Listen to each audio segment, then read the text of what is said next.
Noxus to be involved. The Noxus series would have to take us to Sharima and give us a whole backstory of the Darken War and the fall of Azir, which is a whole series on its own. But the thing which fits way more with the events of Arcane and how we saw Darius fighting in the Freljord are that this sword with this whole kind of eye-like looking thing on the hilt kind of represents the Watchers. With how powerful Glorious Evolution Victor was, these are kind of the only beings strong enough to contend with that type of strength. Maybe the Celestials, but that's in Targon. We're in Noxus right now. They would not be going to the Celestials or the aspects for this power. The Watchers reside in a dimension beyond the Arcane. This is a realm of boundless emptiness and primordial darkness. Within this domain dwell entities so alien and unfathomable that they were unaware of even their own existence. They floated endlessly in perfect silence and darkness. There was nothing to see, nothing to feel, nothing to understand. For eons, the Watchers existed in a state of pure stasis, completely detached from any notion of time or place. However, everything changed when a light broke through their world.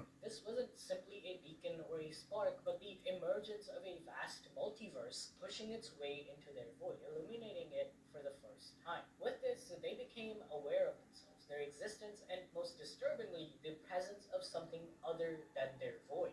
This caused the Watchers to harbor an intense hatred for this foreign existence. So, fueled by a desire to return to the nothingness they knew, throughout the 10,000-year history of Runeterra, the Void has been influencing the major events all around. However, the Watchers didn't enter reality themselves, instead deciding to whisper through the arcane veil between worlds to influence reality. One such case was them manipulating Lissandra, who is a figure very similar to LeBlanc, but she lives in the Freljord, even further north than where Darius fights Trundle in the cinematic, and her story with the Watchers happened like 8,000 years ago. Watch the timeline video if you guys want more. The Watchers offered Lissandra power great enough to defeat the demigods of the Freljord. In exchange for this power, Lissandra became their unwitting agent, ensuring that Runeterra would have a pathway for the Void's arrival. She manipulated Ornn into building what would become the Howling Abyss, a vast, dark chasm that would serve as a gateway between the two realms. So it's very possible that Darius was sent to Freljord by LeBlanc to gain a bigger hold around that part of the world so she could have access to the Howling Abyss and the Watchers if Mordekaiser does ever invade. But I don't think LeBlanc is stupid enough to meddle with the Watchers. And if you guys want a deeper dive on them, hit the notification bell because the Void and Watchers Explained video is already done. I just need to add a